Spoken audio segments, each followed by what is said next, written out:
کیا آپ James bond کی فلمیں پسند کرتے ہیں؟ اگر آپ نے سکائی فال مووی دیکھی ہے تو شاید آپ نے سوچا ہوگا کہ انہوں نے کچھ مناظر میں کیا عجیب اور ڈراؤنا اسٹیج سیٹ استعمال کیا ہے۔ کنکریٹ کا ایک جزیرہ جس میں گرے ہوئے مکانات اور اس کے آس پاس ایک بھی درخت یا پودا نہیں، زمین پر سب سے زیادہ اداس جگہ جو آپ نے یقینی طور پر کبھی نہیں دیکھی ہوگی۔ کیا یہ حقیقت میں ہو سکتی ہے؟ جی، یہ حقیقت میں ہے۔ ہاشیما آئی لینڈ۔ ہاشیما جو جاپان کے شہر ناگاساکی سے 15 کلومیٹر دور ساؤتھ چائنا سی میں موجود ہے۔ کیونکہ اس آئی لینڈ کی شکل ایک بیٹل شپ جیسی ہے، اسی وجہ سے اس کو بیٹل شپ آئی لینڈ بھی کہا جاتا ہے۔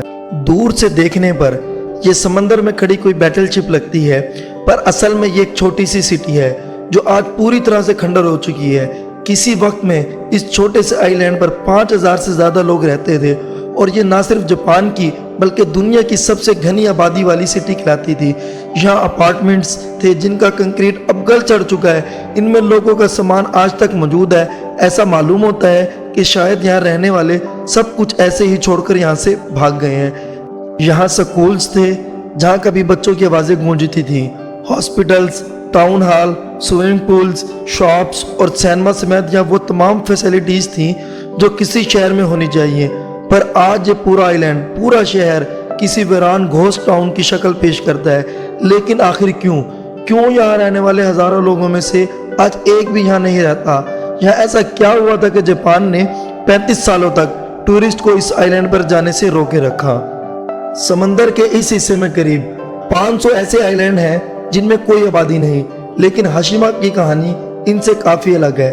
دیکھا جائے تو دوسرے آئی لینڈز کافی ہرے بھرے ہیں، لیکن ہاشیما آئی لینڈ سمندر سے ابھرا ہوا ہے، ایک بہت بڑا پتھر ہے جہاں پر پلانٹیشن نہ ہونے کے برابر ہے۔ ہاشیما آئی لینڈ نے اپنے وقت میں جاپان کی اکانومی کو بوسٹ کرنے میں بہت بڑا رول پلے کیا، اور اس کی سب سے خاص بات تھی کول مائننگ۔ پچھلے 150 سالوں کی ہسٹری میں اس آئی لینڈ کے قریب سمندر کے باٹم سے 16.5 ملین ٹن کوئلہ نکالا گیا تھا۔ اتنا زیادہ کوئلہ آج پورے انڈیا کو 1 مہینے تک اور پاکستان کو 10 مہینے تک الیکٹریسٹی پروڈیوس کر کے دے سکتا ہے۔ 1800 میں ہاشیما سے تھوڑے ہی دور ٹاکاشیما آئی لینڈ پر رہنے والے لوگوں کو زمین پر بکھرا ہوا کوئلہ ملا تھا۔ پہلے تو ان کو اس کی خاصیت کا پتہ نہیں تھا، لیکن پھر گوہیتا نام کے ایک آدمی کو ایکسیڈنٹلی اس کی ہیٹنگ پراپرٹیز کا پتہ چل گیا۔ اس دن کے بعد سے ٹاکاشیما آئی لینڈ کے لوگوں نے زمین پر بکھرے ہوئے کوئلے کو اکٹھا کرنا شروع کر دیا، جس سے وہ اپنے گھروں کو گرم رکھتے تھے۔ دیکھتے ہی دیکھتے 1850 میں ناگاساکی ایک انٹرنیشنل شپنگ پورٹ بن چکا تھا۔ امریکہ اور چائنا کے درمیان یہ ایک سٹاپ پورٹ پوائنٹ تھا جہاں پر انٹرنیشنل کارگو سیلنگ شپس رکتی تھیں۔ ویسٹرن کنٹریز یعنی گریٹ برٹن اور USA اپنی سیلنگ شپس کو اسٹیم انجن سے ریپلیس کر رہے تھے، جن کو چلانے کے لیے ایک ہی چیز کی ضرورت تھی، اور وہ تھا کوئلہ۔ جب وہ شپس ناگاساکی پورٹ پر آ کر رکتی تھیں تو ان کو ریفلنگ کے لیے کوئلے کی ضرورت پڑتی تھی، اور یہ کوئلہ ناگاساکی سے تھوڑے ہی دور ٹاکاشیما آئی لینڈ پر بکھرا ہوا تھا۔ جب کوئلے کی ڈیمانڈ بڑھتی گئی تو اب آئی لینڈ کے لوگوں کو اس کو بیچنے کے لیے زمین سے نکالنے لگے۔ دیکھتے ہی دیکھتے ٹاکاشیما کے سرفیس پر سے کوئلہ ختم ہو گیا۔ تبھی انہوں نے اس کے آس پاس کے آئی لینڈ کا رخ کیا، جس میں ہاشیما واحد ایسی آئی لینڈ تھا جس میں کافی زیادہ کوئلہ تھا۔ اس وقت کوئلے کو نکالنے کے لیے اول ہاتھوں کا طریقہ استعمال کیا گیا۔ اب بڑھتی ہوئی کوئلے کی ڈیمانڈ کو پورا کرنے کے لیے ہاتھوں کا استعمال ناکافی تھا، اس لیے 19ویں صدی میں میتسوبشی نے ہاشیما آئی لینڈ کو خرید لیا، اور اس وقت میتسوبشی ایک شپنگ کمپنی تھی جس نے ہاشیما آئی لینڈ پر پراپر کول مائننگ سٹارٹ کرنے کا فیصلہ کیا۔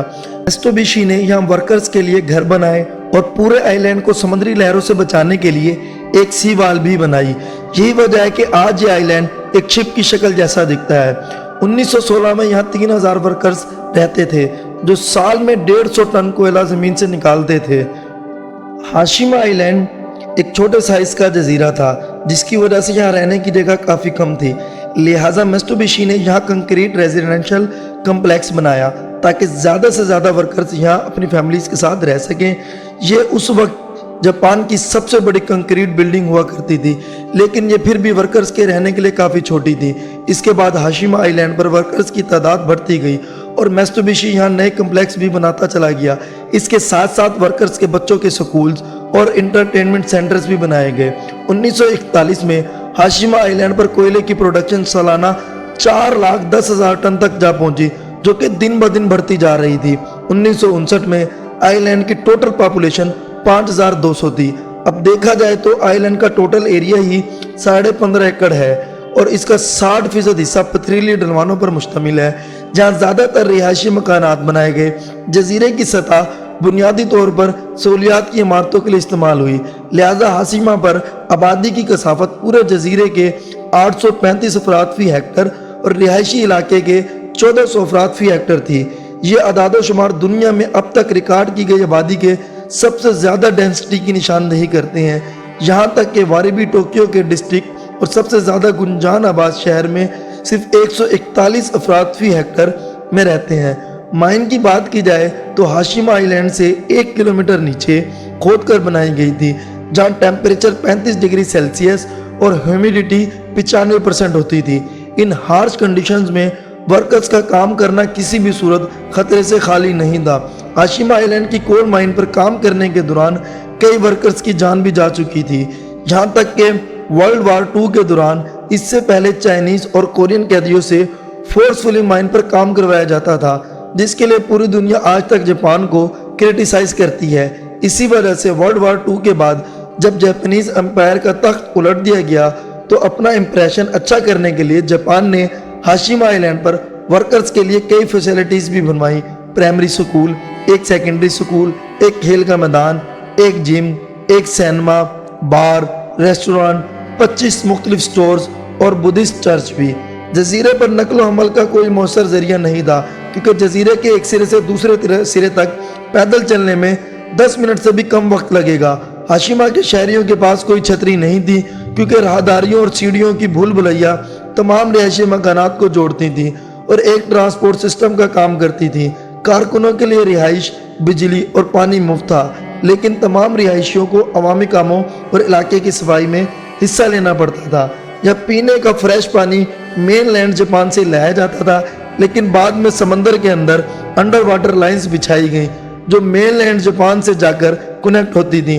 ہاشیما کے رہائشیوں نے سرزمین سے مٹی لا کر چھتوں پر باغات بنائے، انہوں نے وہاں سبزیاں اور پھول اگانے شروع کر دیے اور جزیرہ کچھ کم اداس نظر آنے لگا۔ 1960s میں ہاشیما آئی لینڈ اپنے پیک پر چل رہا تھا اور جاپانیز اکانومی کو اس سے کافی فائدہ بھی ہو رہا تھا، لیکن یہ وہ وقت تھا جب دنیا نے کوئلے کے انجنز کو بند کرنا شروع کر دیا اور کوئلے کو ماحول کے لیے نقصان دہ قرار دے دیا گیا۔ آئل نے کوئلے کو ریپلیس کرنا شروع کر دیا اور اس کے چلتے اب انٹرنیشنل مارکیٹ میں بھی کوئلے کی ڈیمانڈ کم ہونے لگی اور آہستہ آہستہ کول مائنز بند ہونا شروع ہو گئیں۔ ہاشیما آئی لینڈ پر بھی مائننگ ویسے ہی کافی مشکل تھی، کیونکہ ایک تو یہ مین لینڈ سے کٹا ہوا تھا، دوسرا ساؤتھ چائنا سی میں سونامی اور سمندری طوفان اکثر آتے رہتے تھے، لیکن ان طوفانوں کی وجہ سے اکثر یہ وال ٹوٹ جاتی تھی، جس کی وجہ سے اس کی ریپیئرنگ پر بھی ایکسٹرا خرچہ آتا تھا۔ ان سب ڈیفیکلٹیز کی وجہ سے اب ہاشیما کول مائنز پروفیٹیبل نہیں رہی تھی۔ 1970s میں میٹسوبیشی نے 2000 ورکرز کو نکال دیا اور ان کو دوسری فیسلٹیز میں ایڈجسٹ کر دیا اور پھر فائنلی 15 جنوری 1974 میں کمپنی نے آفیشلی ہاشیما کول مائنز کو بند کر دیا۔ ہاشیما کے تمام باشندے ہمیشہ کے لیے جزیرے سے نکل گئے۔ اپنی تاریخ کے 84 سالوں میں اس نے تقریباً 16.5 ملین ٹن کوئلہ پیدا کیا۔ ہاشیما اب ایک لاوارث اور بھولا ہوا جزیرہ ہے جو ناگاساکی کے خلیج کے داخلی راستوں پر ایک عجیب لائٹ ہاؤس کی طرح نظر آتا ہے۔ جزیرے کی حالت آب و ہوا کے اثرات کا نتیجہ ہے۔ کسی نے جان بوجھ کر اس کو تباہ کرنے کی کوشش نہیں کی، لیکن تمام عمارتیں ایسی لگتی ہیں جیسے وہ کسی فوجی حملے کا شکار ہوئی ہوں یا زیادہ دیر تک غیر آباد رہی ہیں۔ جزیرے کی حالت پیش گوئی ہے۔ ایسا تب ہو سکتا ہے جب معاشرہ فطرت سے بہت دور ہو جائے اور اربنائزیشن اور وسائل کے استحصال کے خاتمے کے بعد شاید پوری دنیا ہی ایسی نظر آئے۔ کئی سالوں سے جزیرے پر جانا منع تھا۔ ہاشیما کو 21ویں صدی میں دوبارہ ڈسکور کیا گیا۔ گھوسٹ ٹاؤن کی شکل میں یہ کافی فیمس بھی ہو گیا، خاص طور پر ان کے بیچ جو گھوسٹ ٹاؤنز یا کھنڈرات دیکھنے کے شوقین تھے۔ 2005 میں جاپان نے ہاشیما آئی لینڈ کو آفیشلی ٹورسٹ کے لیے کھول دیا۔ آفیشلز نے کئی بار یہاں بلڈنگز کی ریپیئر کی کوشش کی، لیکن کیونکہ ان کی ری انفورس کنکریٹ کافی گل سڑ چکا تھا اور ہارش ویدر کنڈیشن کی وجہ سے یہ کام کرنا پاسبل نہیں تھا، یا کئی بلڈنگز ٹائفونز کی وجہ سے گر چکی تھیں اور دوسری بلڈنگز گرنے کے قریب تھیں۔ صرف آئی لینڈ کے تھوڑے حصے کو ریپیئر کیا گیا اور ٹورسٹ کو بھی یہی تک جانے کی پرمیشن ہے۔ اس ٹاؤن کی لوکیشن فلم میکرز کو بھی اٹریکٹ کرتی ہے، جہاں 2009 کی life after people T V series shoot کی گئی تھی۔ 2011 میں جیمز بانڈ کی اسکائی فال مووی کے کافی تھرلر سینز کو بھی ہاشیما آئی لینڈ پر ہی شوٹ کیا گیا۔ جاپان نے ہاشیما آئی لینڈ کو یونیسکو ورلڈ ہیریٹیج کی لسٹ میں ڈالنے کی 2000 ریکویسٹ کی، لیکن ساؤتھ کوریا، نارتھ کوریا اور جاپانیز گورنمنٹ نے اس کو کافی اپوز کیا۔ ان کا کہنا تھا یہ ان بچ جانے والے لوگوں کی فیلنگز کے ساتھ کھلواڑ ہے جن لوگوں کو یہاں فورسفلی لا کر ان سے زبردستی کام کروایا جاتا تھا۔ آخر کار ان کے بیچ کمپرومائز اس بات پہ ہوا کہ جاپان یہاں 1940 میں فورس لیبر کو ایکسیپٹ کرے گا اور ہیریٹیج سائٹ کی ہسٹری میں فورس لیبر کا ذکر کیا جائے گا۔ امید ہے کہ آپ کو یہ ویڈیو پسند آئی ہوگی۔ ویڈیو کو لائک کریں، شیئر کریں اور آپ کے پیار بھرے کمنٹس کا شکریہ۔ ملتے ہیں اگلی ویڈیو